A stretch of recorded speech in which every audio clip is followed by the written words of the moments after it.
ॐ अज्ञानातिमिरान्धस्य ज्ञानाञ्जनशलाकया चक्षुरुन्मीलितं येन तस्मै श्रीगुरवे नमः। वन्देऽहं श्रीगुरो श्रीयुधपदकमलं श्रीगुरून् वैष्णवांश्च श्रीरूपं साग्रजातं सहगण रघुनाथान्वितं दंशजीवं सात्वैतं सावधूतं परिजनसहितं कृष्णचैतन्यदेवं श्रीराधाकृष्णपादान् सहगणललिता श्रीविशाखान्वितांश्च। हे कृष्ण करुणा सिन्धो दीनबन्धो जगत्पते गोपेश गोपिका गान्धा राधा गान्धा नमोऽस्तु ते। तप्तकाञ्चन गौराङ्गी राधे वृन्दावनेश्वरी वृषभानुसुते देवी प्रणमामि हरिप्रिये। वाञ्छाकल्पतरुभ्यश्च कृपासिन्धुभ्य एव च पतितानां पावनेभ्यो वैष्णवेभ्यो नमो नमः। नमो ॐ विष्णुपादाय कृष्णप्रेष्ठाय भूतले श्रीमते भक्तिवेदान्त स्वामिन् इति नामिने। नमस्ते सरस्वती देवे गौरवाणी प्रचारिणे निर्विशेषा शून्यवादी पाश्चात्य देशधारिणे। जय श्री कृष्ण चैतन्य प्रभु नित्यानंद श्री अद्वैत कथाधरा श्रीवासादि गौरभक्तवृंदा। हरे कृष्णा कृष्ण कृष्णा हरे हरे हरे राम राम राम हरे हरे। मुखं करोति वाचालं भङ्गुं लङ्घयते गिरिं यद्कृपातमहं वन्दे श्रीगुरुं दीनदारिणं परमानन्दमाधवं श्रीचैतन्य ईश्वरम्। कृष्णाय वासुदेवाय देवकी नन्दनाय च नन्दगोपकुमाराय गोविन्दाय नमो नमः। ॐ नमो भगवते वासुदेवाय। ॐ नमो भगवते वासुदेवाय। ॐ नमो भगवते वासुदेवाय। हरे कृष्ण। பகவத்கீதை அத்தியாயம் 9 ஸ்லோகம் 26 நம்ம பாதி பார்த்தோம். மீதி பாதி இப்போ நம்ம தொடரலாம். போன வகுப்பில் சாமிநாதன் பிரபு கேள்வி கேட்டீங்க, பகவான் எதுக்காக வெண்ணெயை திருடுறார் அப்படின்னு சொல்லிட்டு இல்லையா. மூத்த பக்தர் இதுக்கான ஒரு விளக்கம் கொடுத்தாங்க. என்னென்னா பகவான் என்ன எத்தனையோ இருக்குது இல்லையா. திருடுறதுக்கு லட்டு திருடலாம் இல்லையா, இல்லைன்னா வேறு ஏதாவது திருடலாம். எதுக்காக குறிப்பிட்டு வெண்ணெயை திருடுகிறார் அப்படின்னு சொல்லும் போதும் இல்லையா, வெண்ணெய் எதுலேருந்து வருது?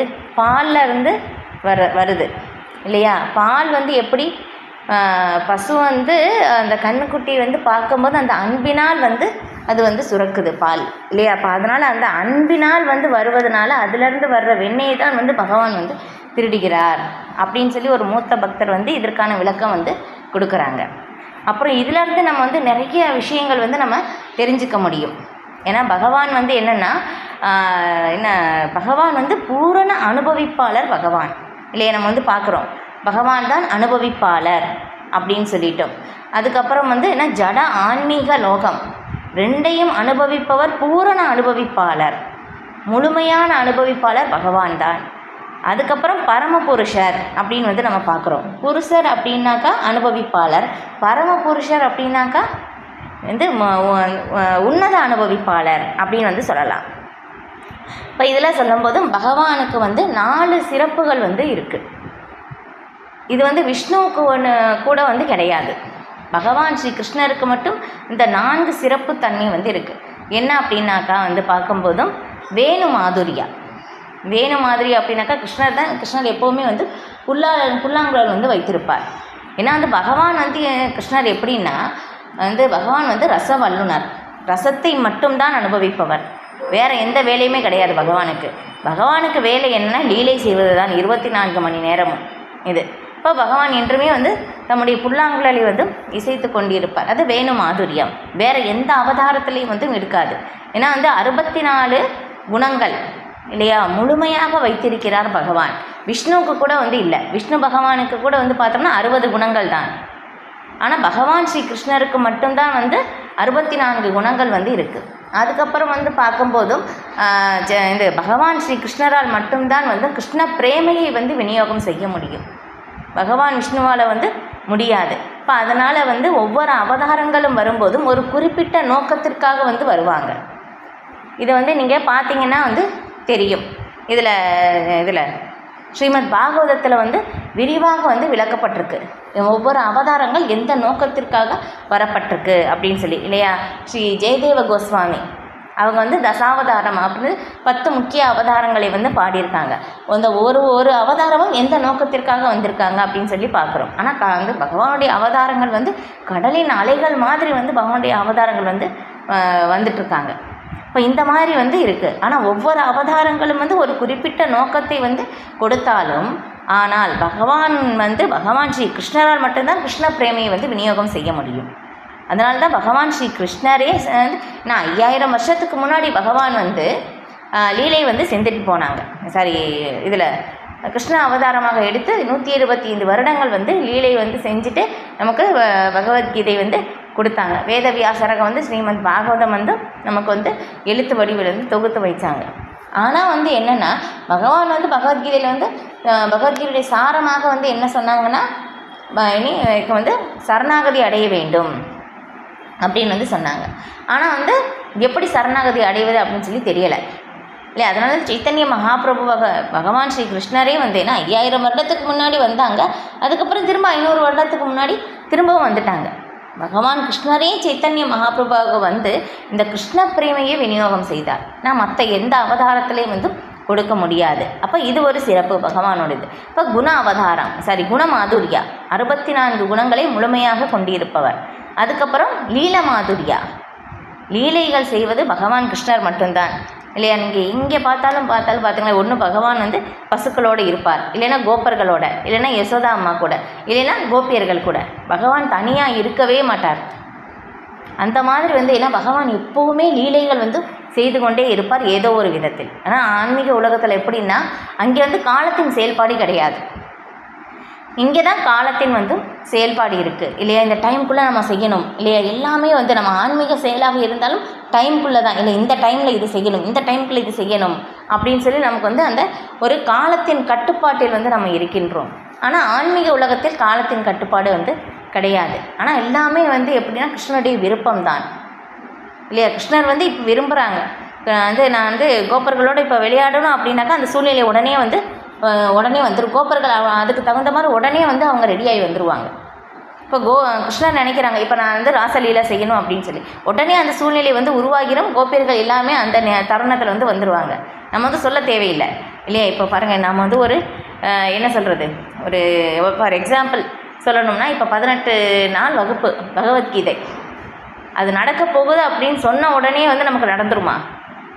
இல்லையா. என்ன பண்ணுவாங்கன்னா 1 மாதத்திற்கு முன்னாடியே வந்து எல்லா குரூப்புக்கும் வந்து எல்லாருக்குமே வந்து அந்த இன்ஃபர்மேஷன் மெசேஜ் வந்து அனுப்புவாங்க.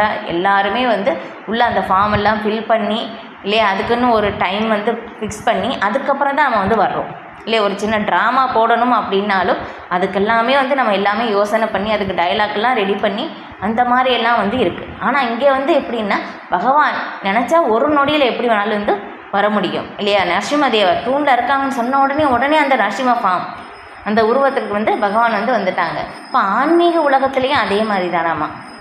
பகவான் வந்து என்ன நினைக்கிறாங்களோ அந்த சூழ்நிலை உடனே வந்து உருவாகிடும். அந்த மாதிரி ஒரு சூழ்நிலை வந்து அங்கே இருக்குது. அதுக்கப்புறம் ரூப மாதுரியா பகவான் வந்து அவ்வளவு அழகானவர். பகவானுடைய அழகுக்கு இணை வந்து வேறு எங்கேயுமே வந்து கிடையாது. ஏன்னா பகவான் விஷ்ணுவே வந்து பார்த்திங்கன்னா கிருஷ்ணனுடைய அழகை பார்க்கணும் அப்படின்னு சொல்லி பகவான் விஷ்ணுவே வந்து விரும்புகிறார் இல்லையா. நம்ம வந்து ஒரு கதை வந்து பார்த்துருக்கோம். ஒரு பிராமணருடைய குழந்தையை வந்து குழந்தை பிறக்க உடனே வந்து அவங்க மறைஞ்சிரும். குழந்தை இந்த மாதிரி 10 தடவை வந்து அந்த குழந்தை வந்து மறைஞ்சிரும். அந்த குழந்தை எங்கே போச்சுன்னு கூட தெரியாது. பார்த்தோம்னா விஷ்ணு வந்து பகவான் விஷ்ணு வந்து அவங்க வந்து கொண்டு போய் வந்து வச்சுருப்பாங்க. ஏன்னா வந்து அந்த குழந்தையை மீட்பதற்காக கிருஷ்ணர் வருவார் அப்படின்னு சொல்லி. அப்போ கிருஷ்ணனுடைய அழகை வந்து தரிசிக்கலாம் இல்லையா அப்படின்னு சொல்லிட்டு. அப்போ கிருஷ்ணனுடைய அழகுக்கு இணையாக வேறு எதுவுமே வந்து கிடையாது அப்படின்னு சொல்லிட்டு. இப்போ இந்த 4 மாதுரியம் வந்து கிருஷ்ணருக்கு வந்து ரொம்ப சிறப்பு அம்சங்கள் வந்து இருக்குது. இப்போ இதில் வந்து நம்ம நிறைய விஷயங்கள் வந்து பார்க்கலாம். இப்போ இதில் வந்து நம்ம தொடரலாம். போன வகுப்பில் பார்த்தது அப்படியே நம்ம வந்து தொடரலாம். இப்போ வந்து தன்னையே பரம அனுபவிப்பாளனாக ஆதி புருஷனாக எல்லா யாக படைப்புகளின் நோக்கமாக நிலைநாட்ட பகவான் ஸ்ரீகிருஷ்ணர் எத்தகைய யாகம் தனக்கு அர்ப்பணிக்கப்பட வேண்டும் என்பது குறித்து தனது விருப்பத்தை இங்கு வெளிப்படுத்துகிறார். இல்லை இப்போ தான் பார்த்தோம் இல்லையே, கிருஷ்ணர் தான் பரம அனுபவிப்பாளர், ஆதி புருஷர் அப்படின்னு சொல்கிறாங்க. அதுக்கப்புறம் பகவான் வந்து இங்கே சொல்கிறாங்க எனக்கு எந்த மாதிரி அர்ப்பணிக்க வேண்டும் அப்படின்னு சொல்லிட்டு இல்லையா. எப்படி? அன்புடனும் பக்தியுடனும் பகவானுக்கு வந்து நம்ம அர்ப்பணம் செய்யும்போது பகவான் அதனை ஏற்றுக்கொள்கிறார். ஓகே, இப்போ ஒருவன் பரமனின் பக்தி தொண்டில் ஈடுபட்டு தன்னை தூய்மைப்படுத்த விரும்பினால் பகவானுக்கான திவ்யமான அன்பு தொண்டு என்னும் வாழ்வின் குறிக்கோளை அடைய விரும்பினால் அவன் பகவான் தன்னிடமிருந்து என்ன விரும்புகிறார் என்பதை கண்டறிய வேண்டும். இல்லையா, பாருங்களேன், ரொம்ப முக்கியமான ஒரு வார்த்தை. நம்ம வந்து நல்ல கூர்ந்து கவனித்து படித்தோம்னா வந்து புரியும்.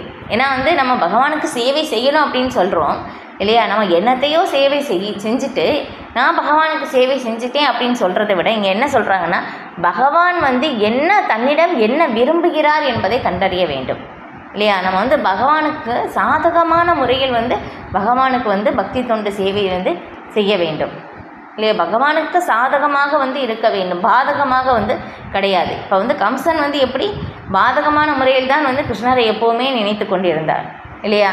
ஐயோ, கம்சன் வந்து என்ன அசரடி கேட்ட உடனே வந்து என்னாச்சு, கிருஷ்ணர் வந்து உன்னை 8வது குழந்தை தேவகியின் 8வது குழந்தை உன்னை கொல்லும் அப்படின்னு சொல்லும் போதும் எப்பவுமே வந்து பகவான் விஷ்ணு ரூபத்தையே வந்து நினைத்து கொண்டே இருந்ததுனால என்னாச்சாமா, கம்சனுக்கு வந்து ஒரு எதிரியாக நினச்சாலும் பகவான் விஷ்ணுவுடைய ரூபத்தில் வைகுண்ட லோகத்திற்கு போகிறதுக்கான வாய்ப்பு வந்து கிடைச்சதாமா கம்சனுக்கு.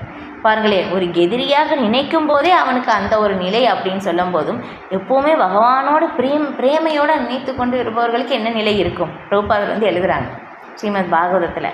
இதே வந்து பிரம்மதேவர் கூட வந்து இதை வந்து சொல்கிறாங்க.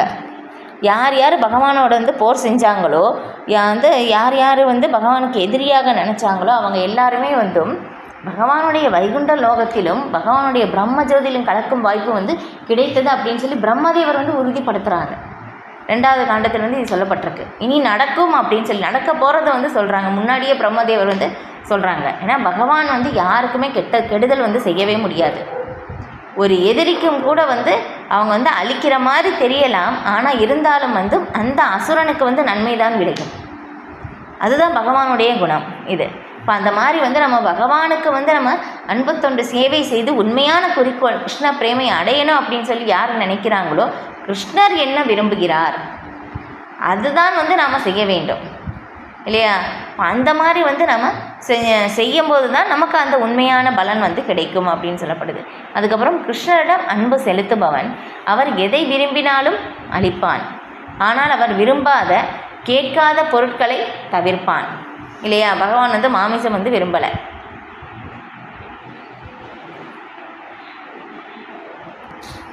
கேட்குதா? ஹரே கிருஷ்ணா, கேட்குதா நான் பேசுகிறது? ஓகே ஓகே ஓகே ஓகே பிரபு, தேங்க்யூ பிரபு. அப்போ வந்து இங்கே பகவானுக்கு வந்து எது வந்து பகவான் விரும்புகிறாங்களோ அதுதான் வந்து நம்ம அளிக்கணும். பகவான் வந்து மாமிசம் வந்து விரும்பலை இல்லையா. அதுக்கப்புறம் வந்து சில பேர் வந்து என்ன பண்ணுவாங்கன்னா காஃபி டீ வந்து அவங்க காலையில் குடிக்கணும் அப்படின்னு சொல்கிறதுக்காக என்ன பண்ணுவாங்கன்னா நான் கிருஷ்ணருக்கு வந்து கொடுத்துட்டு நான் குடிக்கிறேன் அப்படின்னு சொல்லுவாங்க. பதில் என்ன சொல்லுவாங்கன்னா நான் வந்து கிருஷ்ணருக்கு படைத்தேன். ஓகே, இப்போ வந்து பகவான் வந்து என்ன விரும்புகிறாரோ அதுக்கு தகுந்த மாதிரி வந்து நம்ம கொடுக்கணும் இல்லையா. எனக்கு பிடிக்கும் அப்படின்னு சொல்லிவிட்டு அது நான் பகவானுக்கு வந்து அர்ப்பணிக்கிறேன் அப்படின்னு சொல்லி வந்து அந்த மாதிரி கொடுக்கறது தப்பு இல்லையா. ஏன்னா வந்து என்ன சொல்லுவாங்கன்னா பதில் வந்து கிருஷ்ணர் தானே எல்லாமே வந்து படைச்சார் அந்த மாதிரி வந்து ஒரு பதில் வந்து சொல்லுவாங்க இது. ஆனால் வந்து கிருஷ்ணருக்கு வந்து எது சாதகமான முறை, கிருஷ்ணர் என்ன விரும்புகிறார், எதை வேண்டும் அப்படின்னு சொல்லி விரும்புகிறார் இல்லை தெளிவாக வந்து சொல்கிறாங்க இல்லையா. அதுக்கே ஒரு ஸ்லோகம் இல்லையா, எனக்கு ஒரு பூவோ இலையோ பழமோ நீரோ அதை அன்புடனும் பக்தியுடனும் அளித்தால் அதை நான் ஏற்கின்றேன் அப்படின்னு சொல்லிட்டாங்க. தெளிவாகவே வந்து சொல்லிட்டாங்க, நமக்கு புரிகிற மாதிரியே. இப்போ அதுதான் வந்து இங்கே பிரபுபாதர் வந்து விளக்குறாங்க. இப்போ உண்மையிலே உண்மையான குறிக்கோள் அடையணும் அப்படின்னு சொல்லி யார் விரும்புகிறாங்களோ அவங்க வந்து கண்டிப்பாக வந்து பகவான் என்ன விரும்புகிறார் அப்படின்னு சொல்லி தெரிஞ்சு அதுக்கு தகுந்த மாதிரி வந்து நம்ம பகவானுக்கு சேவை செய்யும்போது தான் என்ன ஆகும்னா நாம் வந்து அந்த பலனை வந்து அடைய முடியும். ஓகே. எனவே மாமிசம், மீன், முட்டையை போன்றவற்றை கிருஷ்ணருக்கு படைக்கக்கூடாது இல்லை. இப்போ நம்ம வந்து அதுதான் பார்த்தோம். அவர் அத்தகைய பொருட்களை விரும்பி இருந்தால் அவ்வாறு கூறியிருப்பார். மாறாக அவர் இலை, பழம், பூ, நீர் ஆகியவை கொடுக்கப்பட வேண்டும் என்று இங்கே தெளிவான வேண்டுகோள் விடுக்கிறார் இல்லையா. இது நான் இதில் ராமாயணத்துலேருந்து ஒரு கதை வந்து அதில் வந்து சொல்லுவாங்க, ஒரு பாட்டு. என்னென்னா பகவான் வந்து இந்த வனவாசத்தில் வந்து இருக்கும்போது இந்த மலைவாசிகள் இருப்பாங்க இல்லையா, அந்த மாதிரி ஒரு இடத்துல வந்து அங்கே போய் வந்து தங்குறாங்க. இப்போ அந்த மாதிரி இருக்கும்போது அவங்களுக்கு அதெல்லாமே வந்து தெரியாது இல்லையா, மாமிசம்லாம் சாப்பிடக்கூடாது அதெல்லாம் தெரியாது அவங்களுக்கு. வந்து ஐயோ வந்து நமக்கு என்ன பண்ணுவாங்கன்னா, ஒரு உயர்ந்த நபர் இல்லையா, ஒரு சிறப்பான ஒருத்தர் வந்து வந்திருக்காங்கன்னா என்ன பண்ணுவாங்க, வந்து முதல்ல வந்து என்ன பண்ணுவாங்கன்னா அவங்களுக்கு நல்ல வெரைட்டியாக கொடுக்கணும் அப்படின்னு சொல்லிட்டு நான்வெஜ் தான் கொண்டு வருவாங்க. அந்த மாதிரி அவங்க அந்த காட்டுவாசிகள் மலைவாசிகள் வந்து அவங்க என்ன பண்ணுறாங்கன்னா அந்த இதில் நதியிலேருந்து மீனெல்லாம் கொண்டு வந்து அதை வந்து தயார் பண்ணி கொடுக்கும்போது ராமர் வந்து ஏற்றுக்கலை. அவங்களுக்கு தெரியலை, ஐயோ என்னடா நாம் வந்து ஏதாவது தப்பு செஞ்சிட்டோமா, ராமர் வந்து ஏன் எடுத்துக்கலை அப்படின்னு சொல்லி வந்து வருத்தப்படும் போது அப்போ லக்ஷ்மணன் வந்து சொல்கிறாங்க, இந்த மாதிரி ஒரு உயிரை வந்து கொன்று சாப்பிடுவது வந்து பகவானுக்கு வந்து பிடிக்காது. ஏன்னா எல்லா ஜீவனும் உயிர் தான் இல்லையா. ஒரு சிறு எறும்பு வந்து நம்ம வந்து அது வந்து நமக்கே தெரியாது, நம்ம நடக்கும்போது அது தானாக வந்து நம்ம மிதிச்சிருவோம். ஆனால் அதையவே வந்து பகவானால் தாங்கிக் கொள்ள முடியாத போது இதை வந்து பகவான் வந்து எப்படி தாங்கிக் கொள்வார் அப்படின்னு சொல்லிட்டு வந்து இது எல்லாமே வந்து விளக்கம் கொடுக்கும்போது ஓ இந்த மாதிரியா அப்படின்னு சொல்லி அவங்க என்ன பண்ணுறாங்கன்னா உடனே அந்த மாமிசத்தை சாப்பிட்றத வந்து அவங்க நிறுத்திடுறாங்க. இது வந்து பகவான் ராமச்சந்திர பகவானுக்கு வந்து ரொம்ப சந்தோஷமாயிடுச்சு. நீ வந்து நாங்கள் வந்து 4 பேர் வந்து இருக்காங்க சகோதரர்கள், 5வதாக நீயும் என்னுடைய சகோதரர் அப்படின்னு சொல்லி பகவான் ராமச்சந்திரர் வந்து அவங்களை வந்து சகோதரராக வந்து ஏற்றுக்கொள்கிறாராமா. இப்போ அந்த மாதிரி வந்து இப்போ அந்த ஒரு இதை வந்து சொல்லுவாங்க விளக்கம். ஓகே. இப்போ அத்தகைய பொருட்களை விரும்பி இருந்தால் அவ்வாறு பகவான் கூறியிருப்பார். மாறாக அவர் இலை, பழம், பூ, நீர் ஆகியவை கொடுக்கப்பட வேண்டும் என்று இங்கே தெளிவாக வேண்டுகோள் விடுக்கிறார். அவ்வாறு படைக்கப்படும் பொருட்களை நான் ஏற்றுக்கொள்கிறேன் என்று கிருஷ்ணர் கூறுகிறார். எனவே மாமிசம், மீன், முட்டை என்பன போன்றவற்றை கிருஷ்ணர் ஏற்க மாட்டார் என்பதை நாம் புரிந்து கொள்ள வேண்டியது அவசியம் இல்லையா. நம்ம வந்து பாருங்கள், அடுத்தடுத்த அத்தியாயத்தை வந்து கொஞ்சம் ஸ்ட்ரிக்டாக வந்து கொண்டு போகிறாங்க இல்லையா. ஆரம்பத்தில் வந்து நீ எப்படி இருந்தாலும் ஜெபம் பண்ணு அப்படின்னு சொல்லிட்டு இல்லையா. ஆரம்பத்தில் குழந்தைங்களுக்கு வந்து நிறைய கட்டுப்பாடுகள் வந்து இருக்காது இல்லையா. கொஞ்சம் வளர வளர இது எல்லாமே இப்படி தான் செய்யணும் அப்படின்னு சொல்லி அந்த கட்டுப்பாடுகள். இப்போ அந்த மாதிரி வந்து இங்கே பாருங்கள் உறுதியாக வந்து சொல்கிறாங்க, இந்த மாதிரி தான் இருக்கணும். கிருஷ்ணருக்கு இதுதான் பிடிக்கும், இதுதான் பிடிக்காது. நமக்கு வந்து கிருஷ்ணருக்கு பிடிக்கும் அப்படின்னாக்கா கிருஷ்ணருக்கு பிடிக்காதது வந்து நாம் வந்து விட்டுறணும். அதுதான் வந்து இங்கே சொல்லப்படுது. இந்த பகவான் வந்து உறுதியாக வந்து இங்கே சொல்கிறாங்க, இது வந்து கிருஷ்ணருக்கு பிடிக்காது, எனக்கு இதுதான் பிடிக்கும். காய்கறிகள், தானியங்கள், பழங்கள், பால், நீர் ஆகியவற்றை மனிதனுக்கு தகுந்த உணவாகும் இல்லையா. வந்து நம்ம சில பிரபுபாதருடைய கருணையால் நம்ம வந்து தெரிஞ்சுக்க முடியும் இல்லையா. சைவ உணவு வகைகள்லேயே வந்து பார்த்திங்கன்னா எவ்வளவு வெரைட்டிஸ் வந்து செய்யலாம் இல்லையா அப்படின்னு சொல்லி வந்து தெரிந்து கொள்ள முடியுது. காய்கறிகள்லேயே வந்து எவ்வளவு வந்து வெரைட்டிஸ் இல்லையா. நீங்கள் வந்து யூடியூப்லலாம் பார்த்தீங்கன்னா இஸ்கான் வந்து அவங்க பிரசாதம் வந்து எப்படி வந்து டிஸ்ட்ரிபியூட் பண்ணுறது, எவ்வளோ வெரைட்டிஸ் எல்லாம் வந்து பண்ணுறாங்க அப்படின்னு சொல்லி எல்லாமே வந்து அதில் அவங்க போடுறாங்க இல்லையா. எவ்வளவு வெரைட்டிஸ் வந்து இருக்கா அப்படின்னு சொல்லிட்டு வந்து நாம் தெரிந்து கொள்ள முடியுது. இங்கே வந்து நாம் என்ன சொல்கிறோன்னா இஸ்கான் வந்து பகவானுக்கு வந்து அர்ப்பணிக்கப்படுகின்ற பிரசாதம் இல்லையா, ஒரு தவ வாழ்க்கை அப்படின்னு சொல்கிறோம். ஆனால் இருந்தாலும் என்னென்னா இருந்ததை விட நம்ம இப்போ தான் வந்து நிறைய பிரசாதம் வந்து நம்ம சாப்பிட்றோம் இல்லையா. நிறைய ஐட்டங்கள் எல்லாமே வந்து சாப்பிட்றோம், பெரிய விருந்து தான் இல்லையா. மகாராஜ் வந்து ஒரு வேடிக்கையாக வந்து சொல்லுவாங்க, நம்ம எப்போவுமே வந்து ஃபீஸ்ட்டு தான் சாப்பிடுவோம், இல்லைன்னா ஃபாஸ்டிங் இல்லைன்னா ஃபீஸ்ட்டு, ரெண்டும் ஏதாவது ஒன்று தான் இருக்கும் அப்படின்னு வந்து சொன்னாங்க. ஃபீஸ்ட்டு மாதிரி தான், சும்மா சாதாரண உணவு நம்ம சாப்பிட்றதே இல்லை அப்படின்னு சொல்லிட்டு. ஓகே. அதுக்கப்புறம் மேலும் கிருஷ்ணராலேயே பரிந்துரைக்கப்படுபவை இவற்றை தவிர நமக்கு உண்ண வேண்டிய மற்ற எந்த பொருட்களையும் அவர் ஏற்க மாட்டார். எனவே அத்தகைய பொருட்களே அவருக்கு படைக்கப்பட முடியாது. மீறி அவற்றை நாம் அவருக்கு படைத்தால் அன்புடன் கலந்த பக்தியின் தலத்தை நம்மால் அடைய முடியாது. பாருங்களேன், உயர்ந்த இலக்கை வந்து நம்ம அடையணும் அப்படின்னாக்கா கிருஷ்ணர் என்ன சொல்கிறாங்களோ அதுக்கு தகுந்த மாதிரி நம்ம செஞ்சால் நமக்கு வந்து நடக்கும். இல்லை அப்படின்னாக்கா என்ன ஆகும்னா, இங்கே சொல்லியிருக்காங்க பாருங்கள், அந்த பக்தியின் தளத்தை நம்ம அடைவது கடினம். நம்ம சொல்லிக்கலாம் சேவை அப்படின்னு சொல்லிட்டு, ஆனால் பக்தியின் தளம் வந்து அடைய முடியுமா அப்படின்னு கேட்டோம்னா கேள்விக்குறிதான். ஓகே, அதுக்கப்புறம் 3வது அத்தியாயம் 13வது ஸ்லோகத்தில் யாகத்தின் பிரசாதம் மட்டுமே தூய்மையானது என்றும் வாழ்வில் முன்னேற்றம் அடைய விரும்புபவர்களுக்கும் பௌதீக பந்தத்திலிருந்து முக்தி பெற விரும்புபவர்களுக்கும் அதுவே ஏற்றது என்று ஸ்ரீகிருஷ்ணர் விளக்குகிறார். அதே ஸ்லோகத்தில் தங்களது உணவுப் பொருட்களை படைக்காமல் உண்பவர்கள் பாவத்தையே உண்கிறார்கள் என்று கூறுகிறார். வேறு விதமாக கூறினால், அவர்கள் உண்ணும் ஒவ்வொரு கவலமும் ஜட இயற்கையின் சிக்கலிலிருந்து அவர்களது ஈடுபாட்டினை மேலும் ஆழப்படுத்துகிறது. இல்லையா, நம்ம வந்து பார்க்குறோம். இது இங்கே வந்து பார்த்தோம்னா 3வது அத்தியாயத்தில் வந்து பார்த்தோம் இல்லையா, அந்த யாகத்தின் அந்த சுழற்சி பற்றி வந்து 3வது அத்தியாயத்தில் வந்து விளக்கப்பட்டு இருந்தது இல்லையா. கண்டிப்பாக வந்து பகவானுக்கு அர்ப்பணம் செய்யாமல் வந்து சாப்பிடுபவர்கள் பாவத்தையே உண்கிறார்கள் அப்படின்னு சொல்லிட்டு வந்து அதில் வந்து சொல்லப்பட்டிருந்தது. கண்டிப்பாக வந்து யாகத்தில் அர்ப்பணிக்கப்பட்டதை மட்டும்தான் நம்ம ஏற்க வேண்டும். அதாவது பகவானுக்கு பிரசாதம் மட்டும்தான் நம்ம ஏற்க வேண்டும். அப்போ தான் அந்த பாவத்திலிருந்து நாம் விடுபட முடியும். அப்போ இங்கே வந்து சொல்லியிருக்காங்க எப்படின்னா, சில பிரபுபாதர் வந்து இங்கே விளக்குறாங்க, நம்ம யார் ஒருவர் வந்து உண்மையான இலக்கு என்ன, கிருஷ்ண பிரேமையை அடைவது, அந்த உண்மையான உயர்ந்த இலக்கை அடையணும் அப்படின்னு சொல்லி யார் விரும்புகிறாங்களோ பகவானுக்கு சாதகமான முறையில் வந்து நாம் பக்தி செய்ய வேண்டும்.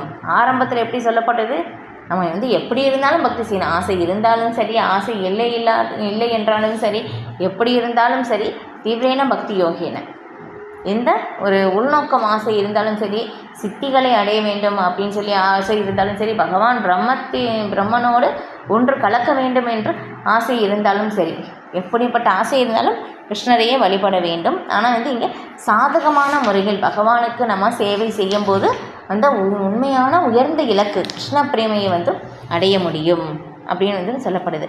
ஆனால்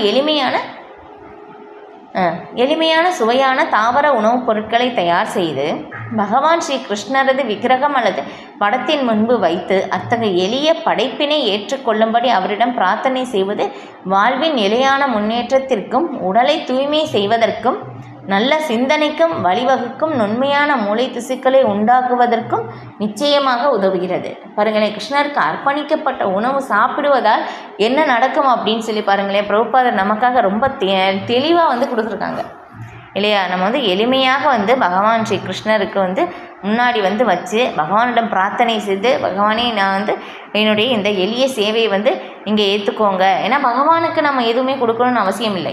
ஈசாவாசியம் இதம் சர்வம், எல்லாமே பகவானுக்கு சொந்தமானது தான்.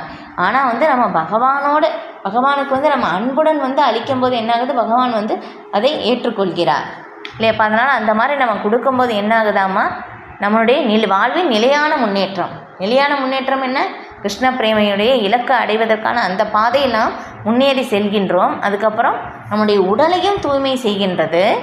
அதுக்கப்புறம் நல்ல சிந்தனைனா என்ன, நம்ம சத்வகுண நிலையிலே எப்போவுமே வந்து இருப்போம் இல்லையா. நல்ல சிந்தனை, தேவையற்ற அந்த ஒரு சிந்தனை கூட வந்து நமக்கு வந்து வராது. ஏன்னா உறுதியான அந்த ஒரு பக்தி நிலையிலிருந்து செய்ய முடியும். ரஜோகுணம் தமகுணத்தில் இருக்கும்போது உறுதியான பக்தி வந்து நம்ம செய்ய முடியாது.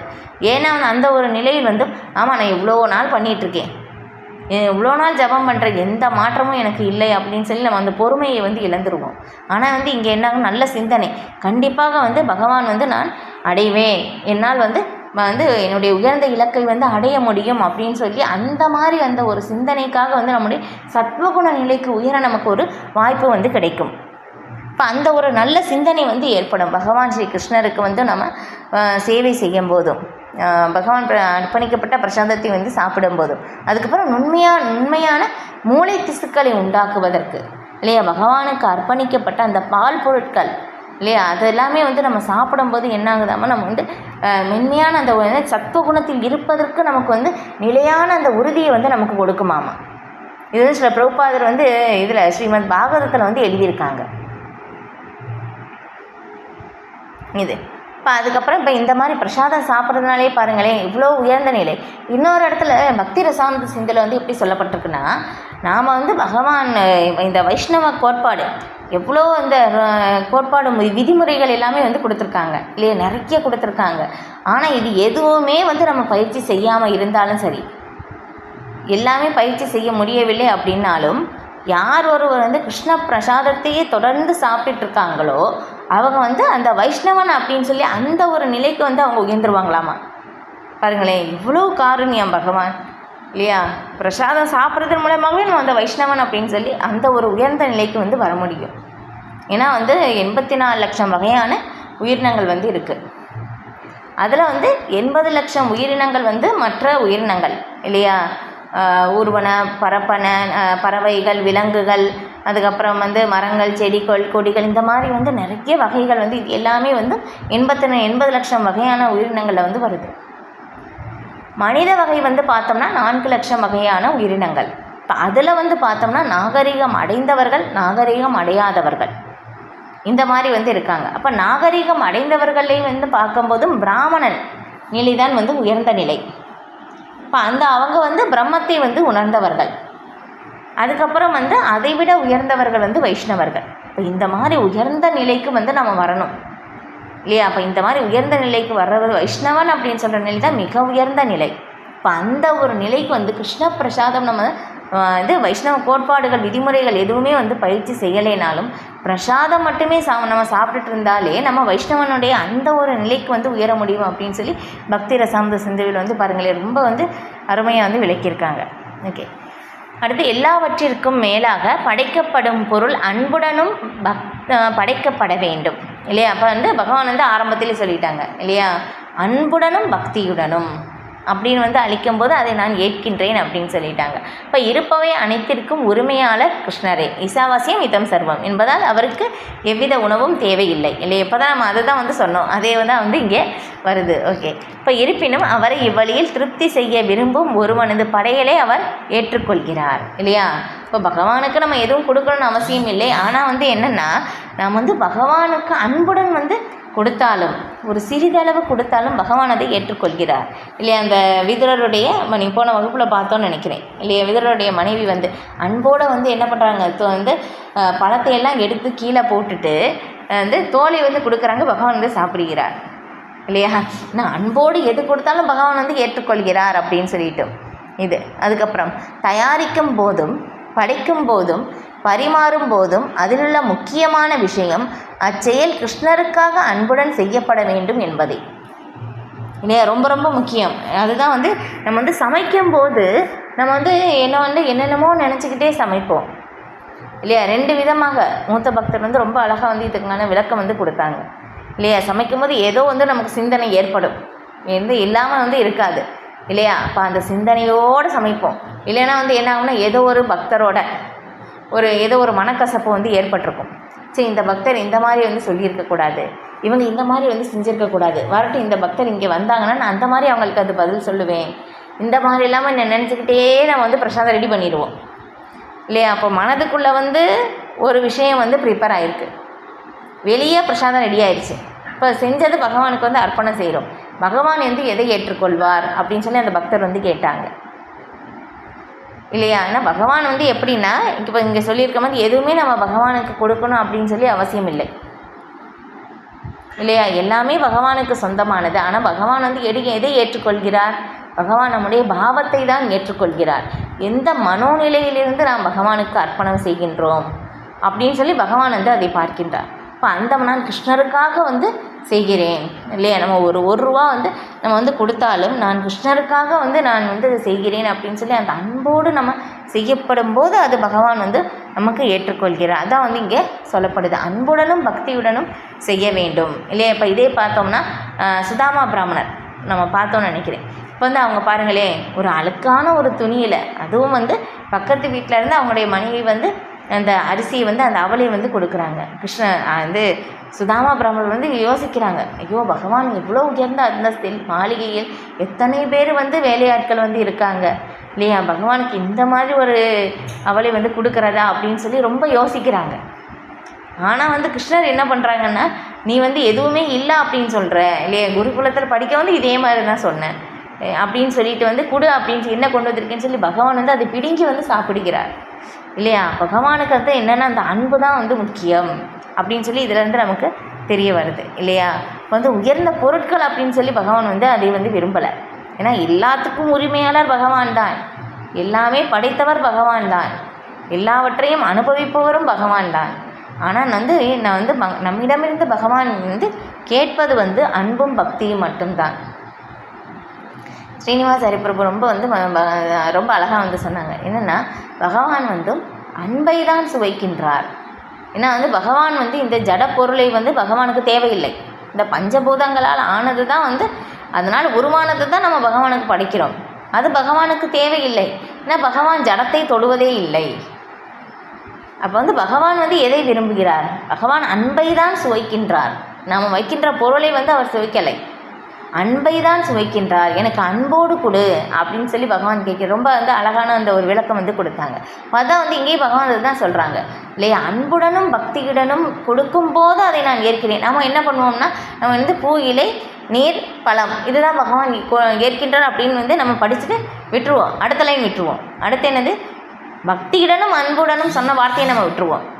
அதுதான் வந்து இங்கே நம்ம வந்து புரிஞ்சுக்கணும். அதான் பிரபுபாதர் பாருங்களேன், இவ்வளோ பெரிய விளக்கம் வந்து இந்த ஸ்லோகத்துக்கு வந்து கொடுக்கணும்னு அவசியமே இல்லையே இல்லையா. இந்த ஸ்லோகத்துக்கு இவ்வளோ பெரிய விளக்கம் வந்து கொடுத்துருக்காங்க இது.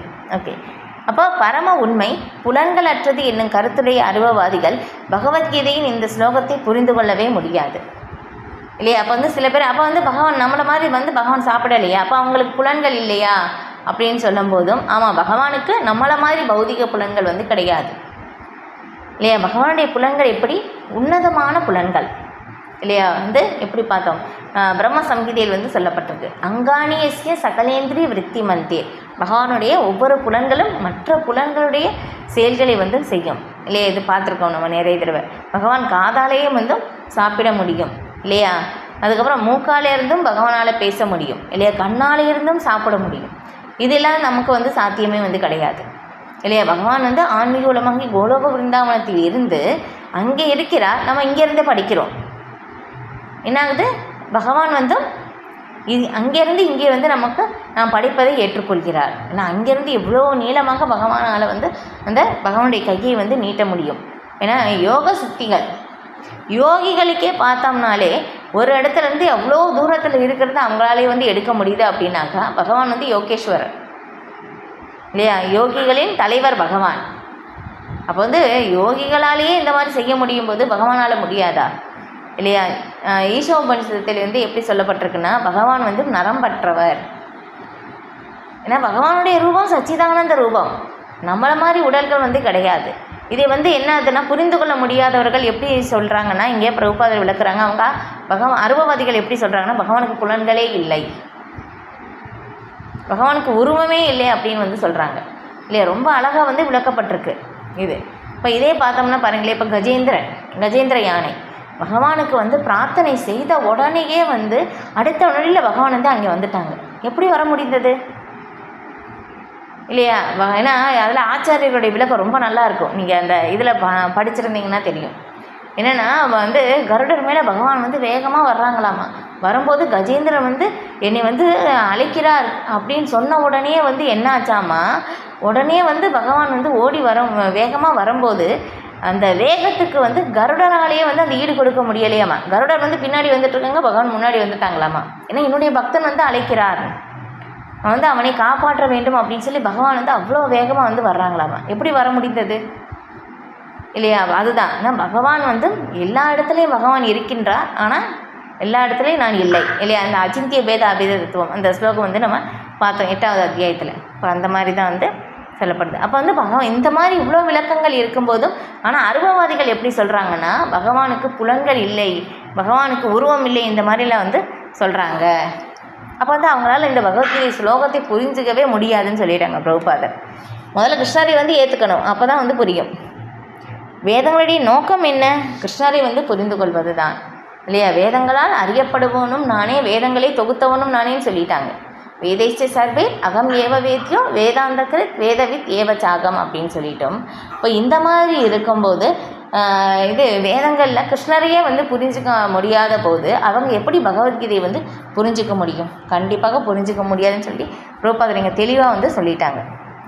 ஓகே, அடுத்தது பகவத்கீதையை உரைக்கும் கிருஷ்ணரின் குணங்கள் பௌதிகமானவை என்பதற்கு ஒரு சான்றாக அல்லது ஒரு உவமையாக மட்டுமே அவர்கள் இந்த ஸ்லோகத்தினை கருதுகின்றனர்.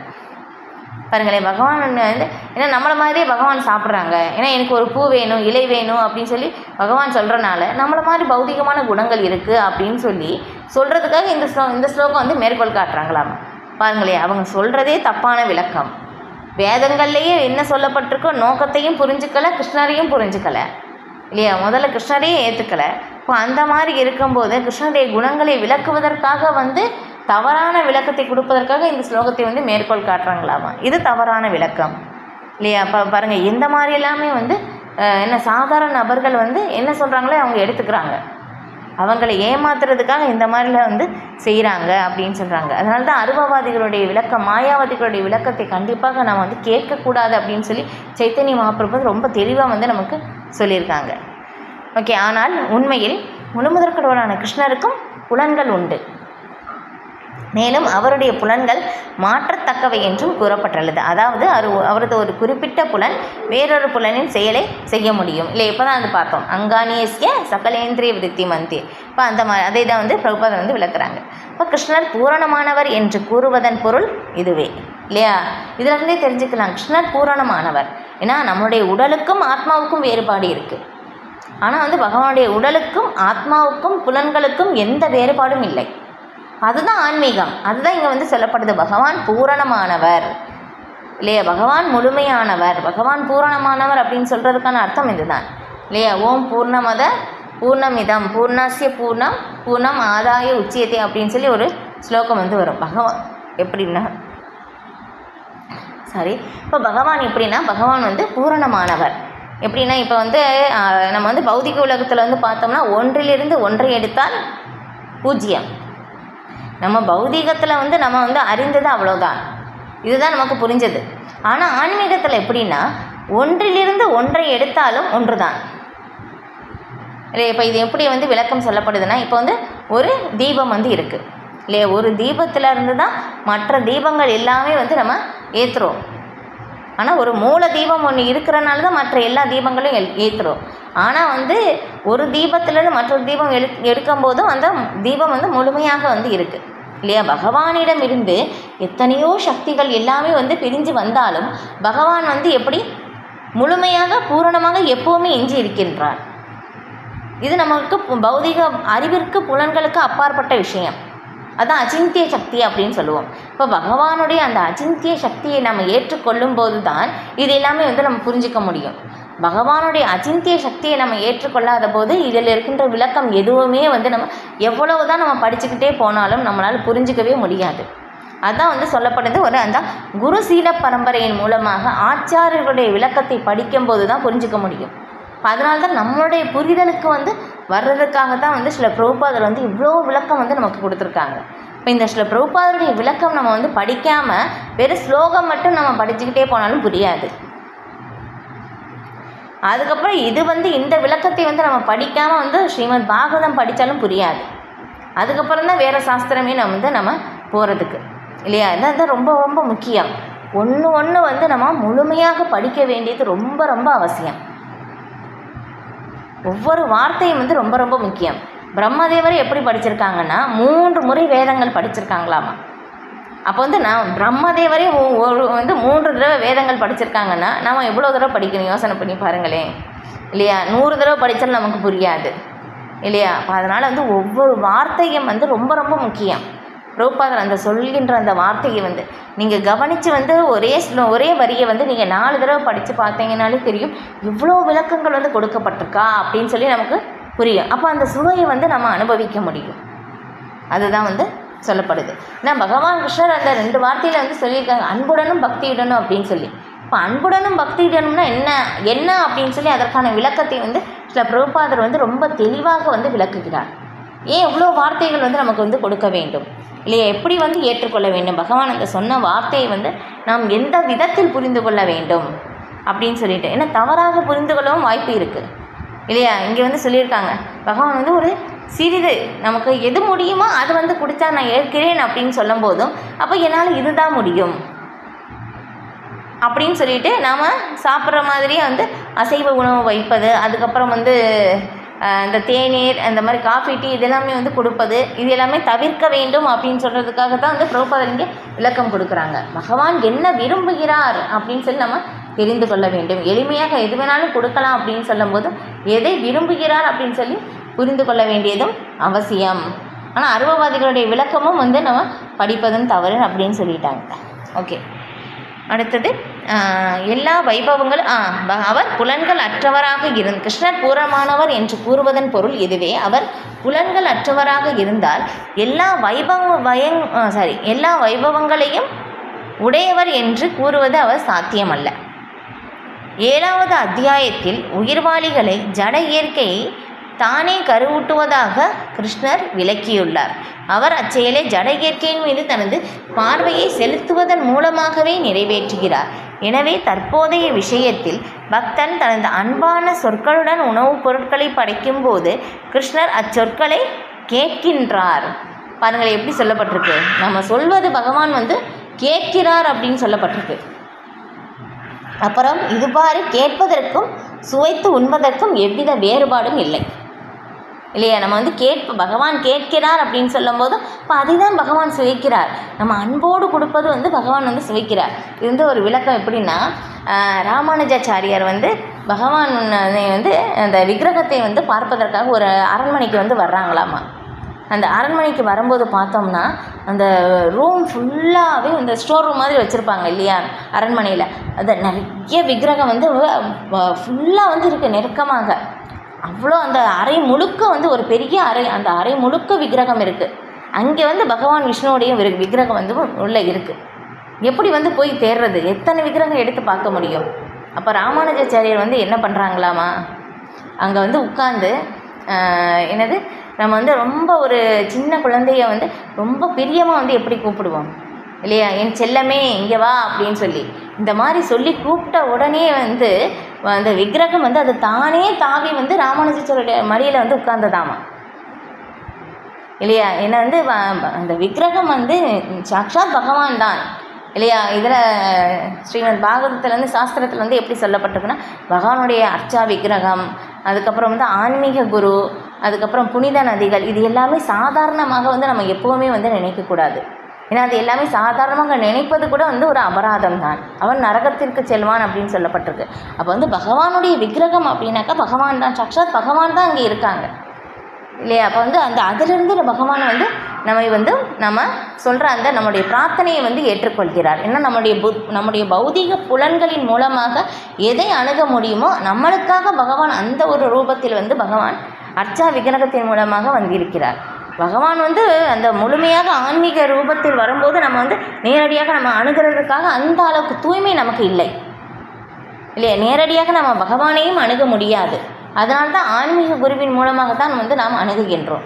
அந்த அளவுக்கு தூய்மை இல்லாததினால் இது. இப்போ இதே வந்து இன்னொரு இடத்துல பார்த்தோம்னா, நீங்கள் மியூட் போட்டுக்கோங்க, யாரோ ஆன் பண்ணியிருக்கீங்க, மியூட் போட்டுக்கோங்க என்ன அப்படின்னு சொல்லிட்டு. ஹரே கிருஷ்ணா, மியூட் போட்டுக்கோங்க கொஞ்சம். அப்போ வந்து இதே வந்து ராதா கோபிநாத் அவங்க வந்து பார்த்தோம்னாலும், ஏன்னா வந்து ஒரே ஒரு டேட்டி தான் வந்து வாட்ச் போட்டிருக்காங்க இல்லையா. அந்த கதை வந்து நீங்கள் கேட்டிருக்கீங்களான்னு தெரியல. ஏன்னா வந்து அந்த இதில் அது எத்தனையோ வருடத்திற்கு முன்னாடி வந்து நடந்தது. அப்போ வந்து அந்த ஆங்கிலேயர் வந்து ஆட்சியில் இருக்கும்போது நடந்தது போல். ஆமாம், கரெக்டு. அப்போ அந்த மாதிரி இருக்க அவங்க சொல்கிறாங்க, நீங்கள் என்ன ஒரு சிலையை என்னென்னமோ அந்த கல்லை இந்த இது எல்லாமே வந்து வழிபடுறீங்க. ஏன்னா விருந்தாவனத்தில் வந்து பார்த்தோம்னா அந்த விருந்தாவன தாமமே வந்து ஒரு புனிதமான இடம், வழிபடும் இடம்தான் இல்லையா. ராதா குண்டம் ஒரு குளத்தை வந்து வழிபடுவாங்க இல்லையா, ஸ்ரீமதி ராதாராணி. அப்போ மலையை வந்து வழிபடுவாங்க. அப்போ வந்து அந்த இடமே வந்து ஆன்மீக தலம்தான். இது வந்து என்ன ஆகுதுன்னா, சாதாரண ஒரு நபர்களால் வந்து புரிந்து கொள்ளவும் முடியாது, ஏற்றுக்கொள்ளவும் முடியாது. இப்போ அந்த மாதிரி ஆங்கிலேயர்கள் வந்து நீங்கள் என்னென்னத்தையோ வழிபடுறீங்க அப்படின்னு சொல்லும்போதும் அந்த அர்ச்சகருக்கு வந்து பிடிக்கலை. ஏன்னா பகவான் வந்து அவங்க வந்து உண்மையிலேயே வந்து அவங்க பகவானாக தான் வந்து பார்க்குறாங்க அர்ச்சா விக்கிரகத்தை.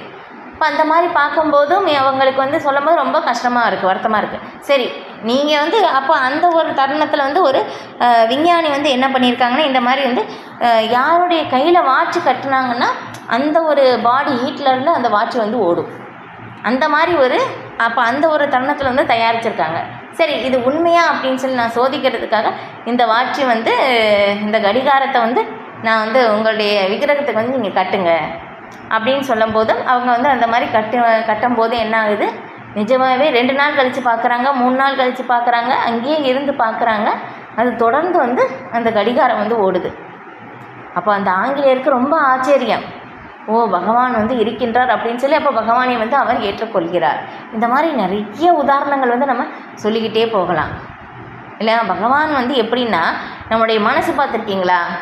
அர்ஜுனன் வந்து என்ன சொல்கிறாங்கன்னா, காற்றையும் அடக்கி விடலாம், ஆனால் என்னுடைய மனதை அடக்குவது ரொம்ப ரொம்ப கடினம் அப்படின்னு சொல்லி அர்ஜுனன் வந்து பகவத்கீதையிலே வந்து சொல்கிறாங்க.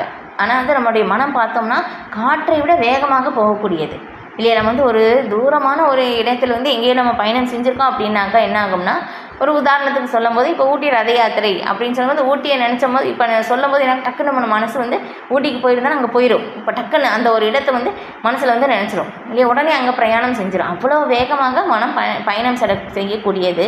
ஆனால் அதை விட வேகமாக பகவான் பயணம் செய்யக்கூடியவர் ஈஷோபனிஷத்தில் வந்து கூறப்பட்டிருக்கு. இப்போ பகவானுடைய புலன்கள் எப்படிப்பட்டது, இது எல்லாமே வந்து சொல்லப்பட்டிருக்கு. பகவான் அறம்பற்றவர் இல்லையா, பகவானுக்கு வந்து அந்த உன்னதமான ரூபம், பகவான் வந்து அழகு எப்படிப்பட்டது, இது எல்லாமே வந்து ரொம்ப அழகாக வந்து வர்ணிக்கப்பட்டிருக்கு. அப்போ இது எல்லாமே பகவான் கேட்கின்றார். இப்போ இதே வந்து பார்த்தோம்னா ஏதாவது இப்போ சொன்ன மாதிரி கஜேந்திரன் யானை இல்லையா, இங்கேருந்து பிரார்த்தனை செய்வது பகவானுக்கு எப்படி கேட்டது, அங்கேருந்து பகவான் வந்து எப்படி வந்தார். அதுக்கப்புறம் பிரகலாத் மகாராஜா இல்லையா, அவங்க ஓம் நமோ பகவதே வாசுதேவா அப்படின்னு சொல்லி பகவானுக்கு பிரார்த்தனை செஞ்சாங்க. பகவான் இருக்கிறார் அப்படின்னு சொன்ன அர்ஜுனன் வந்து பிரகலாத் மகாராஜா வந்து தூணில் பகவான் இருக்கிறார் சொன்ன உடனே வந்து வந்துட்டாங்க. எப்படி வர முடிஞ்சது பகவானால் இல்லையா. அப்போ பகவான் வந்து எல்லாவற்றையும் கேட்கின்றார். ஏன்னா வந்து இதிலே பார்க்கும் விஸ்வரூபத்திலே வந்து பகவான் வந்து விஸ்வரூபத்தை பார்க்கும்போது அர்ஜுனன் வந்து எப்படி சொல்கிறார்னா, நான் வந்து உங்களுடைய பற்பல காதுகள், கைகள், கண்கள், மகுடங்கள் எல்லாவற்றையும் நான் பார்க்கிறேன் அப்படின்னு வந்து சொல்கிறாங்க இல்லையா. எல்லா இடத்துலையும் பகவானுடைய உருவங்கள் வந்து பரவி இருக்கு விஸ்வரூபத்தின் மூலமாக. எல்லாவற்றையும் பகவான் கவனித்து கொண்டு இருக்கிறார், எல்லாவற்றையும் பகவான் சாட்சியாக இருக்கின்றார் இல்லையா. பகவான் தான் பரமசாட்சி. நம்ம செய்கின்ற எல்லா செயலுக்கும் நாம் வந்து ஒரு தவறு செய்து வந்து மறந்துடுவோம். ஆனால் பகவான் வந்து அதை எல்லாமே வந்து சாட்சியாக இருந்து நமக்கு வந்து அதற்கான பலனை வந்து நமக்கு கொடுத்து கொண்டே இருக்கிறார். அதுதான் வந்து நாம் நினைக்கிறோம் தவறே செய்யலையே ஏன் வந்து நமக்கு வருது இல்லையா. பகவான் எல்லாவற்றிற்கும் சாட்சி. இப்போ இது எல்லாமே வந்து கண்டிப்பாக வந்து உணர முடியும். ஏன்னா என்னுடைய வாழ்க்கையில் நடந்த அனுபவமே வந்து ஏன்னா நான் அடிக்கடி அதை நினச்சி வந்து பார்ப்பேன். நான் இது ஒவ்வொரு தடவை இந்த மாதிரி அந்த ஒரு சூழ்நிலைகள் வந்து நம்ம படிக்கும்போதும் எனக்கு அடிக்கடி அந்த ஒரு என்னுடைய வாழ்க்கையில் நடந்த அனுபவம் அது வந்து ஞாபகம் வரும். ஏன்னா பகவான் வந்து எப்படின்னா வந்து யார் ஒருவராக இருந்தாலும் எல்லாருக்குமே பகவான் ரெசிப்ரிகேட் செய்கிறதுக்கு ரெடியாக வந்து இருக்காங்க. ஆனால் அதை நம்ம ஏற்றுக்கொள்ள தான் நாம் வந்து தயாராக இல்லை, பகவானை அழைக்க நாம் தயாராக இல்லை.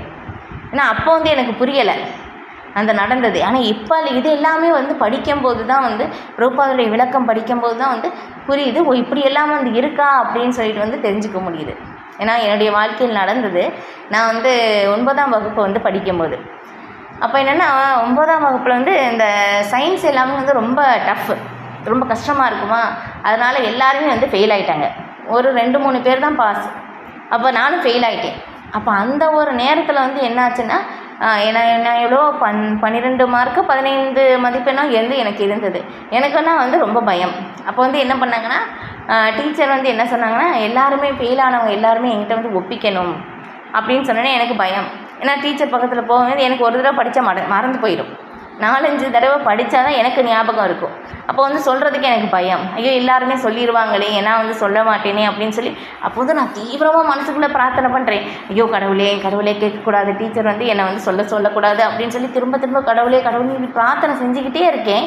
டக்குன்னு வந்து அவங்க என்ன சொன்னாங்கன்னா, 10 மார்க்குக்கு கீழே யார் வாங்கினாங்களோ அவங்க வந்து என்கிட்ட வந்து சொல்லணும் அப்படின்னு சொன்னோன்னே எனக்கு ரொம்ப ஆச்சரியமாயிடுச்சு. ஓகே என்ன சொல்லலைன்னு சொல்லி நான் மறந்துட்டு விட்டுட்டேன். அப்போ வந்து எனக்கு புரியவே இல்லை. இப்போ நடந்தது நான் 9ஆம் வகுப்பு படிக்கும்போது. அதுக்கப்புறம் அது எல்லாமே மறந்துடுச்சு. ஆனால் இப்போ வந்து இது பிரபுபாதருடைய விளக்கங்கள், ஸ்ரீமத் பாகவதம் இது எல்லாமே படிக்கும்போது அப்போ நடந்த விளக்கம் இப்போ எனக்கு ஞாபகம் வருது. அப்போ வந்து தெரியுது இல்லையா, ஏன்னா பகவான் என்ன சொல்கிறாங்கன்னு, என்னுடைய ஹிருதயத்தில் நான் பரமாத்மாவாக இருக்கின்றேன், அது உண்மையாயிருச்சு, நிரூபணம் ஆயிடுச்சு என்னுடைய வாழ்க்கையில் வந்து நடக்கும்போது. அப்போ நான் அடிக்கடி இதெல்லாமே வந்து நினச்சி பார்ப்பேன். இப்போ இதுக்கப்புறம் இன்னொரு விஷயம் இப்போ ஒரு ரீசெண்டாக நடந்தது, ஒரு 9 வருஷத்துக்கு முன்னாடி. அப்போ தான் நான் பக்தியிலே வந்து வந்தது. அப்போயும் அப்படி தான் வந்து நான் என்னுடைய பக்கத்தில் வந்து யாருமே இல்லாத போதும் என்னுடைய மனதிலிருந்து வந்த வார்த்தை, கடவுளே வந்து ஏன் இவ்வளோ வந்து எல்லாருக்குமே வந்து கஷ்டம் வருது, நீங்கள் பதில் சொல்லுங்கள், எனக்கு சொல்லுங்கள் நீங்கள் அப்படின்னு சொல்லி நான் கேட்கும்போது எனக்குள்ளேருந்து வந்த வார்த்தை தான் நீ வந்து. ஆனால் இப்போ என்னுடைய பக்கத்தில் யாருமே இல்லை, நீ பாகவதம் படித்தா உன்னுடைய கஷ்டம் போகும் அப்படின்னு சொல்லி அந்த வார்த்தை எனக்குள்ளேருந்து வந்தது. அப்போயும் எனக்கு வந்து ப்ரூஃப் ஆச்சு. அப்போவும் எனக்கு புரியலை, இப்போ புரியுது. ஏன்னா எல்லாருடைய இதயத்திலும் பகவான் பரமாத்மாவாக இருக்கிறார் இல்லையா. உண்மையோட அர்ப்பணிப்போடு நம்ம வந்து கேட்கும்போது பகவான் வந்து நமக்கு அதில் பதில் சொல்கிறார். இப்போ இதே பார்த்தோம்னா நாரத முனிவரும் அந்த மாதிரி உண்மையான அந்த பக்தியோடு வந்து பார்க்கும்போது என்ன ஆச்சுன்னா வந்து நாரத முனிவருக்கு ஒரு செகண்டு பகவானுடைய அந்த ரூபத்தை தரிசனம் வந்து பகவான் வந்து கொடுக்கின்றார் இல்லையா. இப்போ உண்மையிலே அப்போ பகவான் வந்து இருக்கின்றார் இல்லையா. அந்த அன்போடு அந்த ஒரு மனநிலையோட ஒரு மனதோட ஒரு செகண்டு கூட ஒரு நொடியில் வந்து நான் பகவானே நீங்கள் தான் எல்லாமே அப்படின்னு சொல்லி வந்து நம்ம அர்ப்பணிப்போட பகவானோட பிரார்த்தனை செய்யும் போதும் நம்முடைய முழு பொறுப்பையும் நான் ஏற்றுக்கொள்கிறேன் அப்படின்னு சொல்லி பகவான் ராமச்சந்திரன் வந்து சொல்வதாக சைத்தன்ய சரிதாமிரத்தில் வந்து கிருஷ்ணதாஸ் கவிராஜ் கோஸ்வாமி வந்து அங்கே கோடிங்ஸ் வந்து கொடுக்குறாங்க. அந்த ஒரு ஸ்லோகத்தில் முழு அர்ப்பணிப்போட ஒரு நொடி வந்து நம்ம சரணாகதி அடைஞ்சாலும் போதும் அப்படின்னு சொல்லி அந்த ஒரு விளக்கத்தையும் வந்து அங்கே கொடுக்குறாங்க. அப்போ வந்து பகவான் என்னென்னா நம்ம பகவானிடம் திரும்பி சரணாகதி அடைவதற்காக பகவான் வந்து என்றுமே காத்து கொண்டு இருக்கிறார். ஆனால் நாம் தான் அது செய்கிறதில்லை, அதுதான் நம்முடைய ஒரு குறைபாடு. அப்போ வந்து எல்லா இடத்துலையும் பகவான் வந்து பார்த்து கொண்டு இருக்கிறார். நம்முடைய செயலை வந்து சாட்சியாகவும் இருந்தும் பகவான் வந்து கேட்டுக்கொண்டு இருக்கிறார் நாம் செய்கிற செயல்கள் எல்லாமே வந்து. இப்போ அதான் வந்து பிரபுபாதர் வந்து இங்கே விளக்கியிருக்காங்க பாருங்கள். பிரபுபாதருடைய கருணையால் வந்து இந்த விளக்குகள் வந்து என்னால் வந்து சொல்ல முடிஞ்சது. ஜெய் ஸ்ரீல பிரபுபாத். ஓகே, அப்போ அதுக்கப்புறம் வந்து அவர் அப்போ கிருஷ்ணர் அச்சொற்களை கேட்கிறார். கிருஷ்ணர் கேட்பதற்கும் சுவைத்து உண்பதற்கும் எவ்வித வேறுபாடும் இல்லை. கிருஷ்ணர் பூரணமான நிலையில் இருப்பதால் அவரது கேட்கும் செயல் உண்ணுவதிலிருந்தும் சுவைப்பதிலிருந்தும் மாறுபட்டதல்ல என்னும் இக்கருத்து வலியுறுத்தப்பட வேண்டும் இல்லையா. இப்போ இதுலேருந்தே நம்ம தெரிஞ்சுக்கலாம் பகவான் பூரணமானவர் இல்லையா. பகவானிலிருந்து எது வந்தாலும் வந்து பகவான் என்றுமே பூரணமானவராக இருக்கின்றார் இல்லையா. நம்ம வந்து உதாரணமாக நம்ம கையிலேருந்து ஏதோ ஒரு 10 பொருள் இருக்குது அப்படின்னாக்கா 10 பேருக்கு கொடுத்துட்டோம்னா நம்ம கையிலேருந்து எதுவுமே இருக்காது. ஆனால் பகவானிடமிருந்து எது கொடுத்தாலும் வந்து என்ன ஆகும்னா அது வந்து எப்போவுமே வந்து அந்த பூரணமாக பகவான் என்றுமே இருப்பார் இல்லையா. அப்போ இதே வந்து நம்முடைய இந்த உதாரணம் வந்து நம்ம எப்படி புரிஞ்சுக்கலாம்னா நம்ம பக்தியை வந்து நம்ம விநியோகம் செய்யும் போதும் இல்லையா அந்த பக்தி வந்து நமக்கு தீர்ந்து போகாது. எப்போயுமே இருக்கிறத விட என்ன ஆகும்னா பல மடங்கு தான் அதிகரிக்கும் இல்லையா. இப்போ வந்து அந்த சின்ன உதாரணம் இப்போ பாருங்கள், பிரபுபாதர் வந்து பாருங்களேன் ஒரு விஷயத்தை தான் வந்து சொன்னாங்க இல்லையா. ஏன்னா வந்து நம்ம அந்த படைக்கும்போது பகவான் அச்சொற்களை கேட்கிறார் அப்படின்னு சொல்லிட்டு இல்லையா. அந்த கேட்கிறார் இந்த சொல்கிறதுக்கே வந்து பிரபுபாதருடைய கருணையால் ஆச்சாரியருடைய கருணையால் இவ்வளோ விளக்கம் வந்து நம்மளால் வந்து இப்போ பகிர்ந்து கொள்ள முடிந்தது இல்லையா. இப்போ இதுதான் இல்லையா. அப்போ அந்த ஒரு சிறு விளக்கத்துக்கே வந்து இவ்வளோ இது ஆன்மீகம் நம்ம வந்து மற்றவங்களுக்கு கொடுக்கும்போது என்ன ஆகுது இன்னும் வந்து அதிகரிக்குது, பல மடங்கு வந்து அதிகரிக்குது. இப்போ இதுதான் வந்து ஆன்மீகத்தினுடைய அந்த ஒரு வலிமை. ஓகே, இப்போ கிருஷ்ணர் தன்னை எவ்வாறு விளக்குகின்றாரோ அதனை அப்படியே எவ்வித தவறான கருத்துரையும் இல்லாமல் ஏற்றுக்கொள்ளும் பக்தன் மட்டுமே பரமபூரண உண்மையினால் உணவை உட்கொண்டு அதை அனுபவிக்க முடியும் என்பதை புரிந்து கொள்ள முடியும் இல்லையா. அப்போ வந்து கிருஷ்ணர் என்ன சொன்னாங்களோ அதே மாதிரி பகவானுக்கு வந்து நம்ம அர்ப்பணம் செய்ய வேண்டும். எப்படி அன்புடனும் பக்தியுடனும் அப்படின்னு சொல்லியிருக்காங்க. அப்போ அந்த மாதிரி கிருஷ்ணர் சொன்ன மாதிரி அப்படியே நம்ம செய்யும்போது என்னாகும் உண்மையிலே அதில் என்ன சொல்லப்பட்டிருக்கோ அந்த மாதிரி பூரண உண்மையினால் உணவை உட்கொண்டு அப்போ அந்த நேரத்தில் பகவான் அதை ஏற்றுக்கொள்கிறார் அப்படின்னு சொல்லிட்டோம் இல்லையா. சில நேரத்தில் வந்து எப்படி ஆகுமாமா நம்ம வந்து இங்கே சொல்லியிருக்கிற மாதிரியே நம்ம வந்து உண்மையாக செய்யும்போது அது என்னாகும் பிரசாதமாக ஆகின்றது. இல்லைன்னா பகவான் வந்து அதை தூய்மை மட்டும்தான் படுத்துவார். இது வந்து நமக்கு தெரியாது. உயர்ந்த பக்தர்கள் சன்னியாசிகள் வந்து இருக்காங்க இல்லையா அவங்களுக்கு வந்து தெரியுமாமா இது பிரசாதம் இல்லை அப்படின்னு சொல்லிட்டு. இதே ராமானுஜாச்சாரி இந்த கதையோட வந்து நம்ம முடிச்சுக்கலாம். ராமானுஜாச்சாரியர் வந்து பார்க்குறாங்க ஸ்ரீரங்கத்தில். பகவான் வந்து இங்கே சாப்பிட்டாங்களா அப்படின்னு சொல்லி இது பகவானுக்கு அர்ப்பணம் செஞ்சுட்டு கொண்டு வர்றாங்களாமா. இது பார்க்குறாங்க, அவங்க திறந்து பார்க்குறாங்க ராமானுஜாச்சாரியார். பார்க்கும்போது பகவான் வந்து சாப்பிட்ட மாதிரி தெரியலையே அப்படின்னு வந்து சொல்லும் போதும் அதுக்கப்புறம் வந்து பகவான் வந்து அந்த உண்மையை வந்து காட்டுறாங்களாமா. பகவானுடைய கரங்கள் வந்து அதில் பட்டி இருந்தது. பகவான் வந்து அந்த உணவை வந்து சாப்பிட்டதே ராமானுஜாச்சாரியாருக்கு வந்து தெரிந்து கொள்ள முடியுது. நம்மளால் அதை புரிஞ்சிக்க முடியாது. அந்த உயர்ந்த பக்தர்கள் வந்து புரிஞ்சுக்குவாங்களாமா. உயர்ந்த சன்னியாசிகள் எல்லாமே வந்து தெரிஞ்சுக்கிறாங்க. இது வந்து இந்த உணவை கிருஷ்ணர் வந்து ஏற்றுக்கொண்டு இருக்கிறார், இது பிரசாதமாக இருக்குது, இது பிரசாதமாக இல்லை அப்படின்னு சொல்லிட்டு. அதனால தான் வந்து நம்ம முழுமையான அர்ப்பணிப்போடு செய்யணும். எந்த விதமான வந்து ஒரு தவறான எண்ணத்தில், எந்த ஒரு பக்தர் மேலமும் தவறான ஒரு எந்த ஒரு தவறான இது சொல்லாமல் எப்போவுமே கிருஷ்ணனுடைய ஸ்மரணத்தில் இருந்தும், அதான் சொல்கிறது, கிருஷ்ணனுடைய அந்த உபன்யாசங்களை வந்து கேட்பது, அப்போ இல்லைன்னா கீர்த்தன் வந்து கேட்பது, இல்லைன்னா வந்து அந்த ஆச்சாரியர் எழுதிய பாடல்களை கேட்பது, அந்த மாதிரி வந்து முழு மனதோடு வந்து நம்ம செய்யும்போது பகவான் வந்து அதை ஏற்றுக்கொள்கிறார். இல்லைன்னா அது வெறும் தூய்மை மட்டும் படுத்து நமக்கு கொடுத்துருவாங்க, அது பிரசாதமாகாது, தூய்மையான உணவு, அவ்வளோதான். அந்த பாவத்திலிருந்து நம்ம விடுதலை கிடைக்கும். இந்த மாதிரி வந்து இருக்குது. அதான் இங்கே பிரபுபாதர் வந்து அதுக்கு தான் இவ்வளோ விளக்கம் வந்து கொடுத்துருக்காங்க. ஏன்னா பிரசாதத்துக்கு வந்து அவ்வளோ வலிமை வந்து இருக்குது. ஏன்னா சில பிரபுபாதருடைய அவங்களுடைய உச்சிஷ்டம் இல்லையா, இந்த இதில் விமானத்தில் பயணம் செய்யும்போது அங்கே வந்து வேலை செய்வாங்க இல்லையா, அந்த ஒரு பெண் வந்து பிரபுபாதர் வந்து அந்த ஏதோ ஒரு பொரி வந்து சாப்பிட்டுட்ருக்காங்க. அவங்க அது அவங்களுக்கெல்லாம் தெரியாது இல்லையா, அந்த ஃபாரினர்ஸ் எல்லாமே யாரோ சாப்பிட்றாங்கன்னா அப்படியே எடுத்து சாப்பிடுவாங்க. அந்த மாதிரி அந்த பெண் வந்து பிரபுபாதர் சாப்பிடும்போது அதை எடுத்து ஒரு வாய் வந்து அவங்க சாப்பிட்டது வந்து சில காலம் கழித்து ஒரு பக்தர் வந்து வீட்டுக்கு வந்து இந்த மாதிரி புத்தக விநியோகம் போகும்போது அந்த பெண் வந்து பக்தையாக மாறி இருக்கிறார். பாருங்களேன், ஒரு தூய பக்தருடைய உச்சிஷ்டம் தான் வந்து ஒரு பக்தராக தூய பக்தராக மாற்றுகிறது இல்லையா. இதே நாரத முனிவர் வந்து சொல்கிறாங்க. நாரத முனிவர் சில வியாசதேவரோட விளக்கம் வந்து சொல்லும் போதும், நான் முற்பிறவியில் வந்து ஒரு வேலைக்காரியின் மகனாகத்தான் இருந்தேன். சாதுக்கள் வந்து அங்கே தங்கியிருக்கும் போது அவங்களுடைய உச்சிஷ்டத்தை வந்து நான் சாப்பிடும்போது தான் தெரிஞ்சது, என்னுடைய பாவங்கள் எல்லாமே முழுமையாக விலகி நான் வந்து சத்வகுணம் ரஜகுணம் தமகுணத்திலிருந்து விடுபட்டதை நான் உணர்ந்தேன். என்னிடம் இருந்த எல்லா பாவங்களும் விலகி இருந்தது என்னால் தெரிந்து கொள்ள முடிந்தது அப்படின்னு சொல்லி தன்னுடைய அனுபவத்தையே வந்து சொல்கிறாங்க. நீங்கள் ஸ்ரீமத் பாகவத்தில் படித்தீங்கன்னா வந்து தெரியும். நாரத முனிவர் அவங்களுடைய சொந்த விளக்கத்தையே முழுமையாக வந்து சொல்கிறாங்க. அதுக்கப்புறம் அந்த மரணம் வரும்போது அடுத்த பிரிவில் நாரதருடைய உடல் வந்து கிடைக்கிது. இதுதான் வந்து சீக்ரெட், பக்தியினுடைய சீக்ரெட் அப்படின்னா கிருஷ்ண பிரேமையை அடைவது வந்து 3 வழிதான் அப்படின்னு சொல்லி சைத்தன்ய சரிதாமிரத்தில் சொல்லி கிருஷ்ணதாஸ் கவிராஜ் கோஸ்வாமி வந்து ரொம்ப அழகாக வந்து சொல்கிறாங்க. ஏன் சீக்ரெட், ஏன்னா பக்தர்களுடைய பாதத்தூளி, பக்தர்களுடைய பாதத்துளி, அப்போ பக்தர்களுடைய உச்சிஷ்டம், அதுக்கப்புறம் இன்னொன்று வந்து இதில் பக்தர்களுடைய பாதம் பட்ட அந்த ஒரு இடம். இப்போ இதுதான் வந்து கிருஷ்ண பிரேமை அடைவதற்கான வழி அப்படின்னு சொல்லிட்டு அது தூய பக்தர்களே வந்து சொல்லப்படுது இல்லையா. பக்தர்களே 3 வகை வந்து இருக்காங்க. இதில் வந்து உத்தம பக்தரை வந்து சொல்லப்பட்டிருக்கு. இது வாங்க, ஒரு தடவை ஹரிநாமம் சொன்னால் பக்தர் தான். சைத்தன்ய மகாபிரபு வந்து ஒரு கிரகஸ்தர்களிடம் வந்து சொல்லும் போதும் சொல்கிறாங்க, ஒரு தடவை நாமம் சொன்னால் அவர் பக்தர், ஆனால் வந்து தொடர்ந்து யார் வந்து சொல்லிகிட்டு இருக்காங்களோ அவங்க முன்னேறிய பக்தர், அவங்களும் பக்தர். அதுக்கப்புறம் யார் ஒருவர் வந்து அவங்களுடைய நாமத்தை சொல்லி மற்றவர்களை சொல்ல வைக்கின்றார்களோ அவர்களும் பக்தர் இல்லையா. பக்தர்களே 3 வகை இல்லையா, உத்தம அதிகாரி, இடைநிலை, ஆரம்ப நிலை அப்படின்னு சொல்லிட்டு நம்ம எந்த நிலையில் வந்து இருக்கின்றோம். நம்ம வந்து எப்போவுமே வந்து உயர்ந்த நிலையை அடைவதற்காக எப்போவுமே வந்து உத்தம அதிகாரியோடு நம்ம தொடர்பு கொள்ள வேண்டும். சாதாரண ஆரம்ப நிலை பக்தருக்கு இடைநிலை பக்தருடைய நிலை வந்து புரிஞ்சுக்க முடியாது. நாங்கள் அந்த நிலை வரலை. அவங்க என்ன நினைப்பாங்கன்னா, என்னுடைய ஆரம்ப நிலை இதுதான் உத்தமம்னு நினச்சிக்குவாங்க. ஏன்னா இடைநிலை அந்த அடுத்த 2வது நிலை அவங்க அடையாததுனால 2ஆம் நிலை அவங்களுக்கு தெரியாது.